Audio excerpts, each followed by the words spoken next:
প্রত্যাহার বা স্থগিত পালন করার আর কোনো, এবং যেহেতু সরকার জন্য ব্যবস্থা নিতে আমি ২০ সালে যে মামলাটা শুনানির কথা বসতে রাজি হবে, এটা যদি আজকে হয় আজকেই আমরা বসতে রাজি আছি।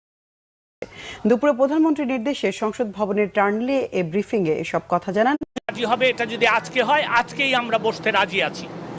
দ্বিতীয়ত, সংসদ ভবনের টার্নলি আমাকে মানে আইনমন্ত্রীকে এবং শিক্ষামন্ত্রী জনাব মহিবুল হাসান চৌধুরী এমপি তাকে দায়িত্ব দিয়েছেন।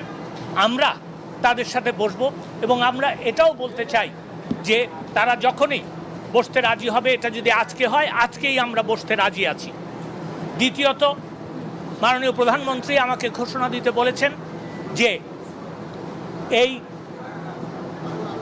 আগামী ৭ই